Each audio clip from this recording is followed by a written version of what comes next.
देश के मजेदार लेकिन मीडिया के लिए लो टीआरपी वाले मुद्दों के साथ एक बार फिर शुरू करते हैं आज की वीडियो, जिसमें हम बात करेंगे उन मुद्दों की जिनकी जरूरत आपको तो है लेकिन मीडिया को नहीं, क्योंकि अभी उन्हें धार्मिक मुद्दों में ज्यादा मजा आ रहा है। तो चलिए शुरू करते हैं। आज के पहले मुद्दे की बात करते हैं जिसका टाइटल है मोदी नहीं तो फिर कौन। अभी तक न्यूज चैनल्स पर गोदी एंकर बड़ा चिल्ला चिल्ला के पूछा करते थे कि मोदी नहीं तो फिर कौन। यह सवाल विपक्ष के लिए इतना टफ होता था कि पार्टी प्रवक्ता के तोते उड़ने लगते थे और विपक्ष में बैठी सभी पार्टियां बस गोल मोल जवाब ही देती थी। लेकिन अब मोदी जी के टक्कर में एक बड़ा कॉम्पिटिटर सामने आ गया है। नाम बताऊं उससे पहले आप यह समझ लो कि मोदी जी को ताकत कहां से मिलती है।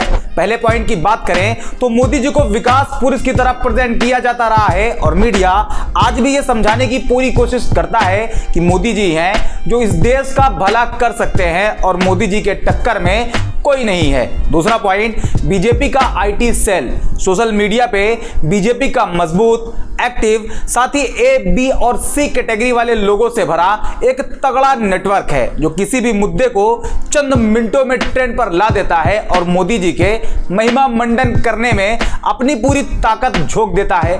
तीसरा पॉइंट जो सबसे इफेक्टिव है वो है कम्युनल मुद्दा जो बीजेपी को ग्राउंड लेवल पर मजबूती देता है। इसके अलावा और भी कई पहलू हैं जो बीजेपी को देश की सबसे बड़ी पार्टी और मोदी जी को दुनिया का सबसे लोकप्रिय नेता बनाता है। लेकिन अब सामने एक कंपटीटर खड़ा है जिसका नाम है केजरीवाल। पहचान वही विकास पुरुष वाली। मीडिया का ज्यादा समर्थन तो नहीं मिलता लेकिन कभी कभी मजबूरी में उन्हें सच दिखाना पड़ता है। एबीपी न्यूज के एक सर्वे में सवाल पूछा गया 2024 में अरविंद केजरीवाल को मोदी के खिलाफ चुनौती मानते हैं, जिसके जवाब में 63% लोगों ने कहा हाँ और सिर्फ 37% लोगों ने नहीं। दूसरा पॉइंट, केजरीवाल की पार्टी आम आदमी पार्टी का आईटी सेल बीजेपी के बाद दूसरा सबसे मजबूत, एक्टिव, साथ ही ए, बी और सी कैटेगरी वाले लोगों के साथ एक बड़ा तगड़ा नेटवर्क है। इनका भी वही हाल है। केजरीवाल का महिमा मंडन, साथ ही किसी भी नैरेटिव को चंद मिनटों में टॉप ट्रेंड। एग्जाम्पल भी देख लीजिए, दिल्ली के एलजी साहब और केजरीवाल के बीच शुरू से ही घमासान मची पड़ी है। कभी एलजी भारी दिखते हैं तो कभी केजरीवाल। लेकिन आज एक हैशटैग ट्रेंड पे है, एलजी सक्सेना को पैसे चाहिए। अब आप इस वीडियो को देखिए। एलजी को लेकर लगातार ट्वीट्स आ रहे हैं, ट्विटर हैंडल अलग अलग हैं, ऊपर लिखे टेक्स्ट भी कुछ सिमिलर हैं, बाकी अलग ही हैं, लेकिन जो इमेज यूज करी गई है वो सबकी एक ही है। आप इस वीडियो को देखते जाइए, आपको कोई दूसरी इमेज नहीं दिखाई देगी। मानो ऐसा लगता है कि आदेश जारी हुआ हो कि सबको यही इमेज यूज करना है और लोग लगातार वही एक इमेज लगाकर एलजी को टारगेट कर रहे हैं। अभी और भी है, आप कितना भी स्क्रॉल करते जाओगे इमेज यही दिखाई देगी।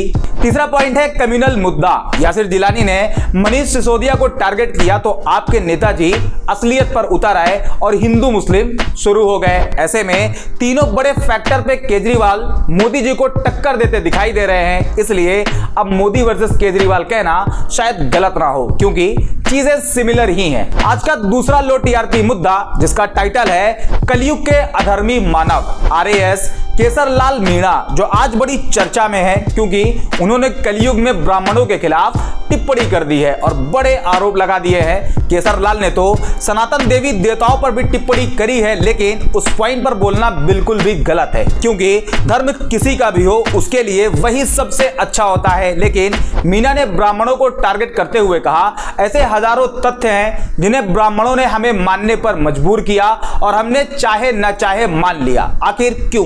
क्योंकि तुमने हमारे सोचने, समझने, जानने की ताकत, तर्क, बुद्धि और विज्ञान छीन हमें अंधा बना दिया था। आज हमारी आंखें खुल चुकी हैं, हमारे पास आज ताकत है। फूले, साहू, पेरियर, अंबेडकर विचारधारा, सिद्धांतों और कलम की ताकत। इसलिए आज मैं काल्पनिकताओं को मानने के बजाय सच जानना चाहता हूं। तार्किक सवाल है कि आज तक जो ब्राह्मणों ने हमें बताया वो होता कैसे था और आज क्यों नहीं होता? सटीक व सार्थक जवाब दीजिए। केसरलाल मीणा के इन सवालों के बाद बवाल तो खूब मचा हुआ है, लेकिन अभी तक कोई तार्किक जवाब दिखाई नहीं दिया।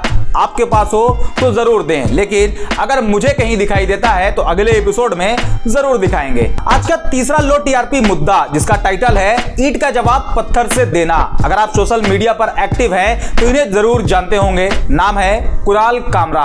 पेशे से तो कॉमेडियन है, लेकिन पॉलिटिकल सटायर के महान योद्धा है। गुड़गांव में इनका कॉमेडी शो था, लेकिन मुनव्वर फारूकी की तरह इनके शो को कैंसिल करा दिया गया। जिसके बाद कुणाल ने वीएचपी को एक लेटर लिखा, जिसकी भाषा शैली कमाल की है। मैं 2 लाइन पढ़ के बताता हूं, लेकिन अगर आपको पूरा पढ़ना हो तो वीडियो रोक के आराम से पढ़ लेना। कामरा लिखते हैं, आदरणीय हिंदू परिषद, मैंने आपके नाम के साथ विश्व इसलिए नहीं लगाया क्योंकि मुझे नहीं लगता कि इस विश्व के हिंदुओं ने आपको अपने धर्म की ठेकेदारी दी है। ये आपने खुद से किया है। चलो फिर भी कोई बात नहीं। ये लेटर आने के बाद लोग कुणाल कामरा को अच्छा खासा समर्थन दे रहे हैं। आज का चौथा और 0 टीआरपी मुद्दा, राहुल गांधी की भारत जोड़ो यात्रा।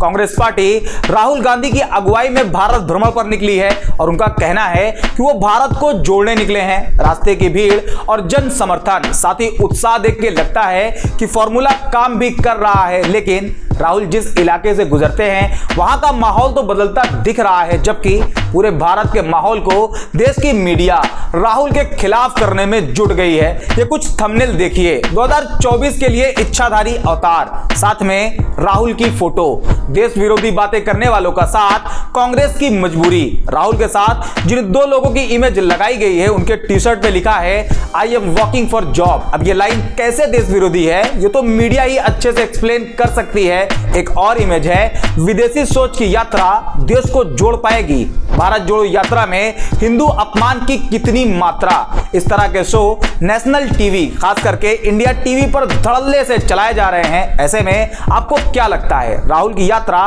कितना रंग लाएगी और क्या यह गोदी मीडिया राहुल के इस भारत जोड़ो यात्रा को कभी कामयाब होने देगी? आप इस बारे में क्या सोचते हो, कमेंट सेक्शन में जरूर बताओ। आज के वीडियो में इतना ही। मिलते हैं अगले एपिसोड में कुछ और मजेदार लो टीआरपी मुद्दों के साथ।